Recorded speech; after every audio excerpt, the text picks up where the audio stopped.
Hello MotoGP fans, welcome back to ZNGP Today. In an exclusive with Garage 51, veteran Ducati test rider Michele Pirro opened up on the evolution of the Borgo Panigale project. From Ducati's humble pilot shelter days to the arrival of Marc Márquez and the emergence of Pecco Bagnaia, Pirro reflects on the past, present, and future of the Italian marque in MotoGP. Yamaha rider Jack Miller laid out his unfiltered views on the championship's top stars and the future of MotoGP in a recent Gypsy Tales podcast. From Marc Márquez's otherworldly return to Pecco Bagnaia's hidden brilliance and Yamaha's long-term revival plan, Miller spoke with trademark candor about life on two wheels.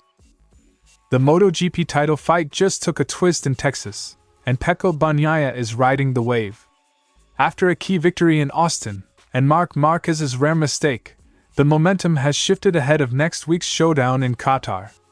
With the championship heating up, the next round may prove pivotal for the early season narrative.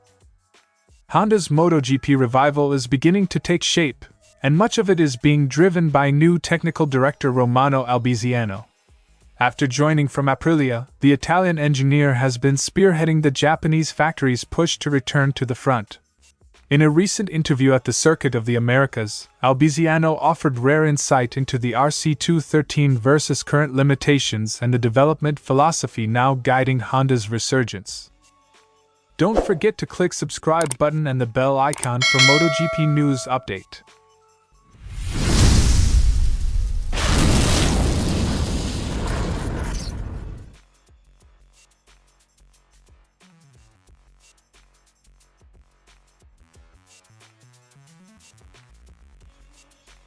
When Pirro joined Ducati in 2012, the brand was struggling to attract top talent.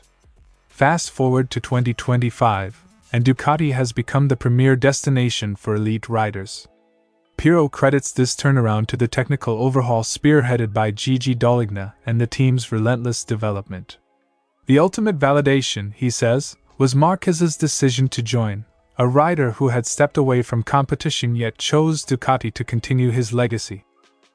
When I arrived, Ducati was a refuge for riders who couldn't find a seat. Today, we've brought back a great champion like Marquez, who was no longer competing. Seeing illustrious names ask for a Ducati is the greatest satisfaction. Quote from Pirro. With Marquez on board, Ducati's competitive landscape has intensified.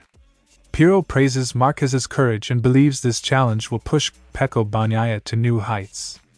In Pirro's view, Bagnaia possesses the talent, technical understanding, and mental fortitude needed to go head-to-head with the 8-time world champion. His courage is undeniable. Motorcycling has recovered a talent. And if anyone can stand up to Marc right now, it's Pecco. He knows the bike and has the cool head required to wage war with a rider like Marquez. Ducati's philosophy isn't to chase radical redesigns each season but to refine a proven platform. Pirro explains that the differences between the GP23 and GP24 are measured in fractions of a second, achieved through meticulous adjustments rather than sweeping changes. This cautious approach also explains why the GP25 prototype hasn't yet emerged. Ducati prefers to validate every innovation before committing to it. There is a difference, but not a second. It's about how the rider adapts the bike to his liking. We have a solid foundation, and when we're not 100% sure something will work better, we take more time. At almost 40, Pirro remains indispensable to Ducati's MotoGP efforts. He'll continue leading test programs, contribute to the Panigale V4R road bike development, and collaborate with Pirelli on the 2027 MotoGP tire project. Beyond that, he's co-founding the 51 Racing Lab and Ducati Academy to nurture the next generation of talent, ensuring future Pirros, Bagnaias, and Marquez's emerge from Ducati's ranks. Young riders are our future. We created the V4 Lit Cup for amateurs and are building a project for youth. We want the next champion to come from the Ducati Academy. From the shadows of test duties to the spotlight of talent development, Michele Pirro's influence on Ducati spans every facet of the team. As Ducati enters a new era with Marquez and Bagnaia leading the charge, Pirro's blend of technical expertise and mentorship ensures the Borgo Panigale legacy will endure, on and off the grid. Expectations were already sky-high when Marquez switched to Ducati, but Miller sensed something extraordinary from the moment they boarded that charter flight to Thailand. For him, Marquez's comeback transcends mere recovery. It's the rebirth of a superstar who refuses to yield. I felt the aura. It's like déjà vu, it's reincarnation. His mind never says, if it doesn't work, I'll slow down. There's something in him that says, we'll make it work, we'll die by the sword. Quote from Miller. As a former Ducati teammate of Bagnaia, Miller is quick to defend the reigning world champion's talent. He sees subtle masterstrokes in Bagnaia's riding, corner entries, body positioning, that many fans and pundits overlook. With his back against the wall last year, Bagnaia nearly clinched the title, and Miller believes this season will be no different. I've read incredible things about him this year, and he's a rider who almost won the title last year. When his back is against the wall, he brings out the best in himself. This season is going to be very interesting. Now in his first year with Pramac Yamaha, Miller praises the team's relentless work ethic and commitment. He draws parallels with Ducati's rise under Dovizioso and believes Yamaha's recent recruitment of top Ducati technicians will accelerate their progress. Patience, he says, is key to building a championship contender. I've never seen a team put so much effort into every phase. Rome wasn't built in a day, it's a process, like what Ducati did with Dovizioso, and I feel Yamaha is doing the same now. Miller welcomes the sweeping rule changes coming in 2027, simplified aerodynamics, fewer electronics, and a new tire supplier. Far from fearing his advancing age, he's excited by the prospect of a purer form of racing and believes these steps will benefit riders and fans alike. I think they made the right decision. We're back to the same old thing. I'll be 30, but I feel like I'm still improving year after year. With his straight-shooting insights, Jack Miller has painted a vivid picture of MotoGP's present and future, from Marquez's alien talent to Yamaha's patient rebuild. As the season unfolds, all eyes will be on these storylines, with Miller right at the heart of the action.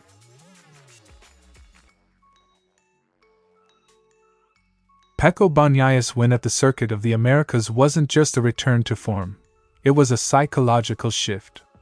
Marc Márquez, usually untouchable in Texas, led the race until a costly crash ended his charge. Before this race, the pendulum was in Marc's corner. But that mistake showed he's human. It gives Pecco belief, I can beat him. Quote from Sylvain Guintoli, TNT Sports. It was the first time this season Marquez cracked under pressure, and it came at a circuit where he traditionally dominates. Now all eyes turn to Qatar, a circuit much more favorable to Bagnaia.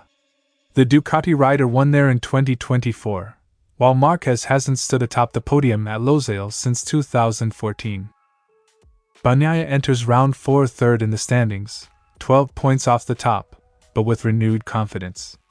Marquez, meanwhile, is second, 1 point behind his brother, Alex Marquez, who now leads the title race thanks to another consistent P2 finish. You could feel the momentum swing in the paddock. Pecco is riding smart, and the tracks ahead suit him more than they do Marc. Quote from Paddock Insider. Marc's crash in Texas raised eyebrows, not just for the result, but the way it unfolded. Wet conditions made the race chaotic, and Marquez's aggressive decision-making may have been his undoing. He didn't need to be pushing that hard. The decision to switch bikes was smart, but once he had the lead, he took a liberty, and the front end let go. That's his first major error this year. Quote from Michael Laverty. Observers also noted small signs of tension. Marquez failed to engage his front device on the grid and seemed momentarily rattled before the start. With 3 rounds down, the 2025 championship picture is anything but clear. Alex Marquez's quiet consistency has put him in the lead, while Pecco Bagnaia looks like a man on a mission. Marc still has the speed, but after Texas, some cracks are beginning to show. He's heading to a circuit that doesn't favor him. We'll see how he responds. But for now, the momentum is with Pecco, concluded from Laverty. It's a classic shift in MotoGP, a crash, a comeback, and a calendar that keeps everyone guessing. Bagnaia has struck at the right moment. Now, all eyes turn to Qatar, where the championship race continues, with the pendulum swinging in the Ducati rider's direction. Once a dominant force in MotoGP, Honda has spent the past few seasons in the wilderness. But Albiziano's arrival has sparked optimism, with early season results showing measurable gains. In his assessment, the bike is solid overall, but not without flaws. Basically, it's a good bike. It has few weaknesses. We are improving the setup to get the most out of the package. Quote from Romano Albiziano. He described the change from Aprilia to Honda as a cultural and logistical challenge, one that requires close coordination with the manufacturer's development base in Japan. According to Albiziano, the RC213 Versus engine remains its most significant shortcoming. Top speed continues to be a handicap for Honda riders, particularly on fast circuits like COTA. The engine is the weakest point at the moment. If we had a little more top speed, the riders would have an easier time in the race. Improving the engine's power delivery and top-end performance is now a clear priority in Honda's long-term rebuild. Despite these limitations, Honda's improved form in 2025 has not gone unnoticed. LCR's Johann Zarco currently sits 6th in the championship after 3 rounds, while factory rider Luca Marini scored a top 10 finish at the Americas GP. Argentina marked another step forward, with Zarco, Marini, and Joan Mir all finishing inside the top 10, evidence of a more competitive and consistent bike across the board. There's a real shift in Honda's mindset now. Bringing in a European technical director is a bold move, and it's already paying off. The buzz around Honda has even sparked rumors of rider interest for 2026 and beyond, particularly with the incoming 2027 technical regulations, which will level the playing field by eliminating aerodynamics and electronics. There is a great desire to create something new. It's a process, but we're on the right track, concluded from Albiziano. From the ashes of recent struggles, Honda appears to be building a new foundation. With Albiziano guiding their technical vision, and results finally moving in the right direction, the once dominant manufacturer might just be heading for a long-awaited return to MotoGP's top tier. Thanks for watching ZNGP Today, and this is your MotoGP news update. See you next time.